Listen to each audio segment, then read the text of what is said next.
श्री स्वामी समर्थ चरित्र सारामृत अध्याय 4. श्री गणेशाय नमः. मुखे कीर्तन करावे अथवा श्रवणी ऐकावे. षोडशोपचारे पूजावे स्वामी चरण भक्तीने. न लगे करणे तीर्थाटन. योगाभ्यास होम हवन. सांडोनी अवगाशीन नामस्मरण करावे. स्वामी नामाचा जप करिता चारी पुरुषार्थ येती हाता. स्वामी चरित्र गाता ऐकता पुनरावृत्ती चुकेल गताध्यायाचे अंती. अक्कलकोटी आलेयती नृपणाया दर्शन देती. स्वेच्छेने राहती तयापुरी. चोळाप्पाचा दृढ भाव घरी राहिले स्वामीराव. हे तयाचे सुकृतपूर्व नित्य सेवा घडे त्याते. जे केवळ वैकुंठासी अष्टसिद्धी ज्यांच्या दासी. नवनिधी तत्पर सेवेसी ते धरती मानव रूप. चोळाप्पा केवळ निर्धन परी स्वामी कृपा होत पूर्ण. लक्ष्मी होऊन आपण सहज आली तया घरी. कैसी आहे तयाची भक्ती नित्य पाहती परीक्षा येती. नाना प्रकारे त्रास देती परी तो कधी न कंटाळे. चोळाप्पाची सद्गुणी कांता तीही केवळ पतिव्रता. सदोदित तिच्या चित्ता आनंद स्वामी सेवेचा. स्वामी नाना खेळ खेळीती विचित्र लीला दाखविती. नगरवासी जनांची भक्ती दिवसेंदिवस दृढ जडली. स्वामी केवळ ईश्वर मूर्ती. देशोदेशी झाली ख्याती. बहुत लोक दर्शना येती कामना चित्ती धरोणी. कोणी संपत्ती कारणे कोणी मागती संताने. व्हावे म्हणून या लग्न येती दूरदेशाहुनी. शरीर भोगे कष्टले संसार तापे तप्त झाले. मायामय पसाऱ्यांते फसले ऐसे आले किती एक.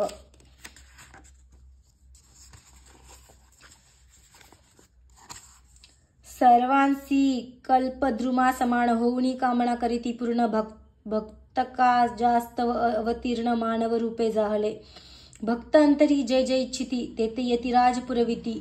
दृढचरणी जयांची भक्ती त्यांची होती कल्पतरू. जे का निंदक कुटील तया शास्ते केवळ. नास्तिकांप्रती तत्काळ योग्य शासन करीताती.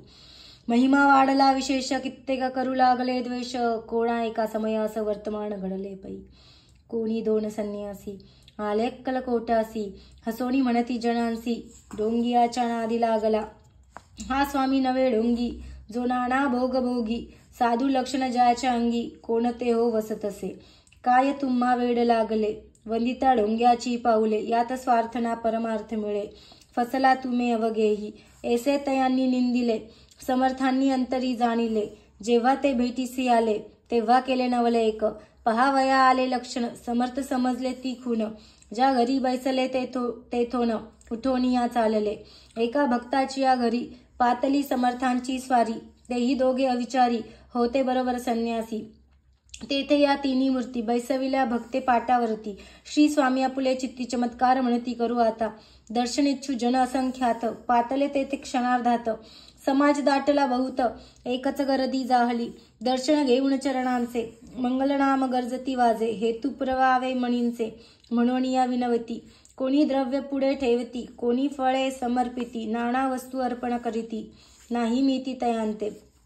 कोणी नवसांते करीती कोणी आणुनिया देती. कोणी काही संकल्प करीती चरण पूजिती आनंदे. संन्यासासी कौतुक पाहती मना माझी आश्चर्य करीती. क्षण एक तटस्थ होती वैरभाव विसरोणी. क्षण एक घडता सत्संगी तत्काळ पालटे की कुमती. म्हणून कवी वर्णिताती संत महिमा विशेष.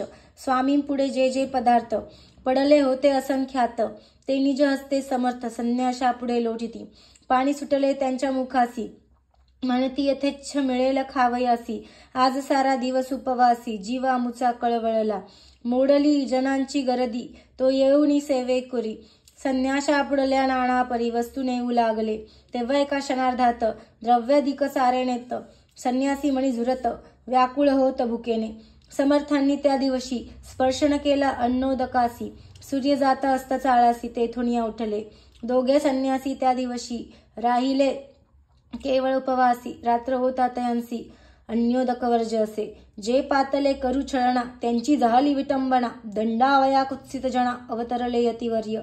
तयांच्या चरणी ज्यांची भक्ती त्यांचे मनरथ पुरविती पसरली जगी अशी ख्याती लीला ज्यांची विचित्र श्रीपादवल्लभ भक्ती कलियुगी वाढल निश्चिती त्यांचा अवतार स्वामी अति वर्णी किती विष्णुदास इति श्री स्वामी चरित्र सारामृत नाना प्राकृत कथा समंत सदा परिस्रोत प्रेमळ भक्त चतुर्थोध्याय गौडः स्वामी श्री स्वामी राजार्पणमस्तु श्रीरस्तु शुभं भवतु अवधूत चिंतन श्री गुरुदेव दत्त समर्थ अवधूत चिंतन श्री गुरुदेव दत्त समर्थ अवधूत चिंतन श्री गुरुदेव दत्त।